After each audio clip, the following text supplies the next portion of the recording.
구찌, 프라다, 보테가 베네타, 불가리, 베르사체 등 이 명품 브랜드의 공통점은 다름 아닌 이탈리아 브랜드라는 겁니다. 여러분들도 잘 아시다시피 이탈리아는 현재 명품 시장에서 먹어주고 있고 관광업은 두말하면 잔소리인데다가 자동차, 미식, 문화, 예술, 역사와 같은 각 분야의 중심지이자 세계적인 경쟁력을 보유한 나라예요. 그런데 이런 이탈리아의 속사정을 들여다보면 그렇게 아름답지만은 않거든요. 아주 오래전부터 이탈리아는 해결하지 못한 하나의 문제가 있기 때문이죠. 바로 양극화. 이탈리아는 현재 크게 북부 지역과 남부 지역으로 나뉘어 하나의 나라지만 한쪽은 삼시세끼 뭘 먹으면 좋을까를 고민하고 있을 때 다른 한쪽에선 오늘 한 끼를 먹을 수 있을까 라는 고민을 하는 수준이라고 해요. 이 상황은 마치 한반도의 모습을 보는 것 같기도 한데 그렇다면 과연 이탈리아에서는 어떤 일이 벌어지고 있는 걸까요? 오늘은 이 내용을 한번 이야기해볼까 합니다. 자, 오늘 저와 함께 살펴볼 지식 가이드는 이탈리아 그리고 양극화입니다.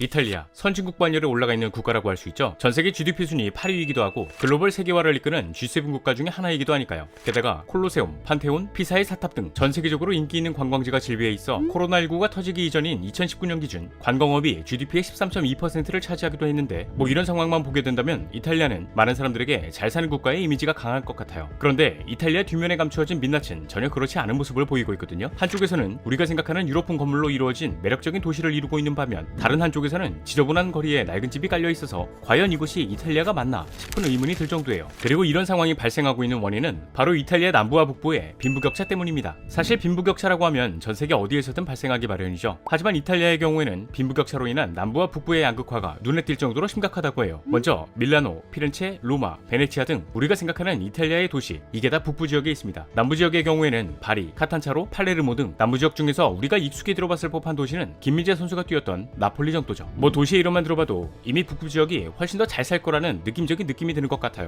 또한 이탈리아의 인구 약 5,887만 명 중 3분의 2 정도는 북부 지역에 밀집되어 살아가고 있고 남부와 북부의 소득 격차는 큰 차이를 보이고 있죠. 동종업계에서 종사하는 사람들이 특정 지역에 모여서 집단 생산 체제를 만드는 걸 클러스터라고 하거든요. 이 말은 즉 지역마다 특화된 산업으로 경제 활동을 하고 있다는 건데 이 각종 산업 클러스터가 북쪽 지역에 밀집되어 있어요. 이로 인해 2018년 이탈리아 통계청에서 발표한 자료에 따르면 북쪽 지역의 1인당 국민소득은 약 34,000유로, 한화로 약 4,800만 원인 반면 남부 지역의 대표적인 도시라고 불리는 나폴리가 18,700유로, 한화로 약 2,620만 원으로 집계돼 북부 지역 절반에 불과한 수준이었죠. 또 이런 상황은 실업률에서도 마찬가지예요. 2022년 기준 북부의 실업률은 5.7%지만 남부는 15.2%로 큰 차이를 보이고 있었습니다. 그런데 사실 남부 지역이 처음부터 못 살았던 것은 아니었거든요. 아니, 오히려 잘 살았던 적도 있었어요. 그 이유는 과거 이탈리아의 아펜니노 산맥을 끼고 있는 남부 지역에서 이탈리아 최초의 무역로가 만들어졌기 때문이죠. 심지어 산맥 옆에 있는 주변 지역은 땅이 좋아서 농사도 잘 됐어요. 특히 남부의 시칠리아와 풀리아 지역은 고대 때부터 이탈리아의 대표적인 곡창지대로 불리기도 했죠. 이로 인해 이탈리아의 남부 지역은 무역과 농업이 번성했고 로마가 유럽을 지배해 나가기 시작하면서 자연스럽게 인구도 함께 증가하게 되었는데 문제는 여기서부터 시작되었습니다. 남부 지역의 사람들은 인구가 증가하면서 더 많은 식량을 확보하기 위해 주변 지역을 과도하게 벌목했고 이 시점을 기준으로 남부 지역의 땅이 점차 불모지가 되어버렸던 거예요.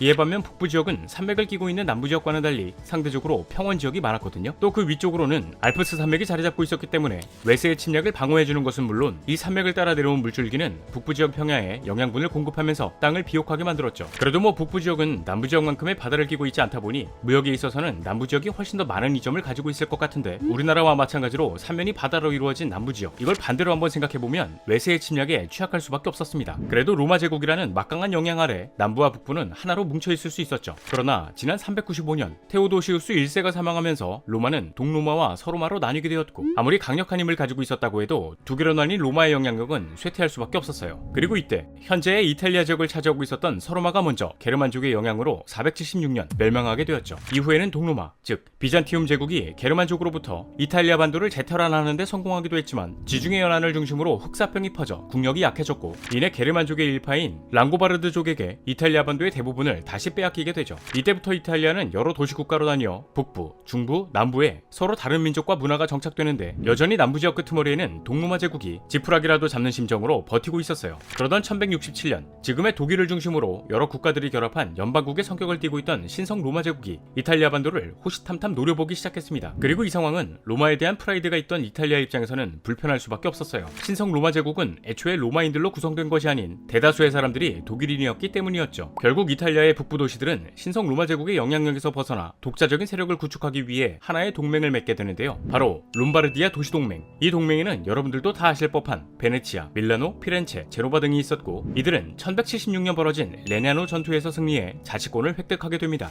이때 자치권을 획득한 북부 도시들은 이후 지중해 무역을 통해 성장을 거듭하게 되었지만 남부 지역의 경우에는 시칠리아 왕국, 나폴리 왕국 등의 왕정 체제를 유지하고 있었기 때문에 전통적으로 농업 중심의 사회를 이어가고 있었어요. 이 시점을 기준으로 북부 지역의 도시들과 남부 지역의 격차는 본격적으로 벌어지기 시작했죠. 그렇게 남북의 격차가 점점 더 벌어지고 있었던 14세기 무렵 유럽 문화에 근대화를 알렸던 엄청난 변화의 바람이 불어왔습니다. 네, 다름 아닌 르네상스죠. 르네상스라는 것은 쉽게 생각해 로마 시대 이후 신중심의 문화에서 인간 중심의 문화로 돌아가자라는 뜻을 담고 있어요. 그리고 이 르네상스가 시작되었던 지역이 바로 이탈리아 북부 지역에 위치한 피렌체였죠. 결국 북부 지역을 중심으로 르네상스가 꽃피우기 시작하면서 피렌체를 포함한 밀라노, 베네치아, 제노바 등의 도시들은 빠른 속도로 상공업이 발전하게 되는데 한참 북부 지역이 성장하고 있던 시기 남부 지역에선 빈곤의 시작을 알리게 됩니다. 당시 남부 지역의 중심 도시 중 하나였던 나폴리 왕국은 스페인에게 종속되어 있었어요. 그리고 이때 연세금 수입의 30%에 육박하는 엄청난 금액의 채권을 발행하면서 파산 지경에 이르기도 하거든요. 그래서 왕국이 살아남기 위해 선택한 것이 무엇이었냐? 네, 세금을 더 거는 겁니다. 이걸 남부 지역의 평범한 일반 시민들 입장에서 생각해본다면 안 그래도 귀족 상류층들에게 밥 먹듯이 착취당하고 있는 마당에 세금까지 더 많이 내야 한다? 이건 없던 빈곤도 만들어내고 있던 빈곤은 더욱 극심해지는 상황이라는 거예요. 이로 인해 남부 지역 사람들은 스스로를 지켜야겠다는 생각이 자리잡게 되었고 상황이 나아질 기미가 보이지 않자 민병대를 구성하기도 했는데 이 민병대가 훗날 마피아가 되었다는 이야기가 존재하기도 하죠. 이 상황은 즉 남부와 북부 지역은 이 시점을 기준으로 경제적인 측면뿐만이 아닌 사람들의 생활 관습에서조차 차이나기 시작했던 거예요. 그리고 이 두 지역의 격차가 가장 많이 벌어졌던 것은 다름 아닌 산업혁명 시대였습니다. 16세기부터 지중해 무역으로 경제적인 실권을 잡고 있었던 북부 지역의 부르주아 세력들과는 달리 당시 남부 지역에는 농업과 어업에 종사하는 이들이 경제를 이끌어가고 있었죠. 때문에 남부 지역은 북부 지역에게 경제적으로 밀려날 수밖에 없었고 근대화를 겪는 과정에서 자본이 있는 북부 지역에 인프라가 집중되어 건설되었어요. 이때 밀라노, 토리노, 제노바를 칭하는 이탈리아 산업 삼각지대를 중심으로 이탈리아의 경제가 성장하게 되었는데 1861년 남북이 통일된 이탈리아 왕국이 탄생한 이후 당시 지배 세력들은 빈곤한 남부 지역에서 걷어들인 세금으로 북부 지역에 도로, 철도, 통신시설 등 공업화의 기초가 되는 시설들을 짓기도 했다고 해요. 물론 북부 도시가 발전함에 따라 걷어들인 세금이 남쪽으로 이동하는 것에 대한 불만도 적지 않았고요. 그렇게 각종 인프라가 북부 지역에 건설되면서 남부 지역은 점점 낙후되었지만 이탈리아는 북부 지역을 중심으로 1950년대부터 1960년대까지 이른바 경제 기적이라고 불리는 고도 성장기를 맞이하게 되거든요. 이 시점을 기준으로 이탈리아는 농업 국가에서 공업 국가로 변신해 선진 국가 대열에 합류하게 돼요. 사람들은 일자리를 찾기 위해 북부 지역 대도시로 이동하기 시작했고 이 중에는 남부 지역의 사람들도 대거 포함되어 있었어요.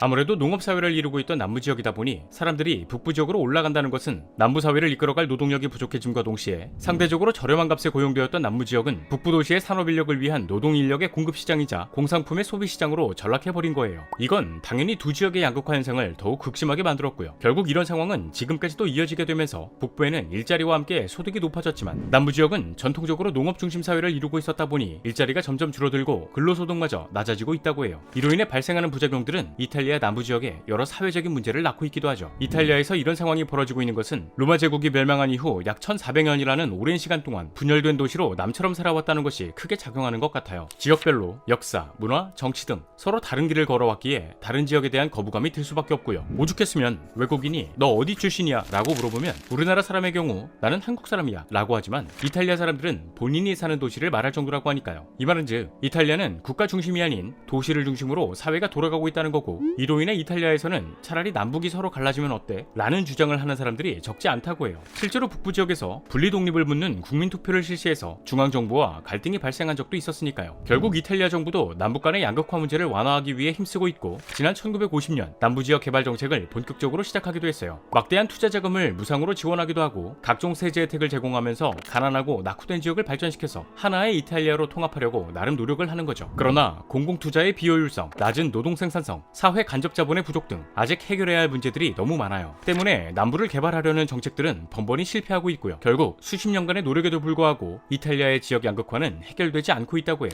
오히려 북부는 북부대로 우리가 낸 세금으로 남부 지역에 대한 보조를 한다고 불만이 나오고 있고 남부는 남부대로 정부 지원 없이 소득을 유지할 수 없다라는 등 악순환에 빠진 상황이죠. 많은 전문가들은 이탈리아의 미래가 남북 간 양극화 문제를 어떻게 해소할 것인가에 달렸다는 의견을 내세우고 있는데 과연 이탈리아의 상황이 어떻게 흘러갈지 지켜봐야 할 것 같네요. 자, 오늘의 영상은 여기까지입니다. 다음에 또 다른 안내서로 찾아뵙도록 하겠습니다. 지금까지 지식가이드였습니다. 감사합니다.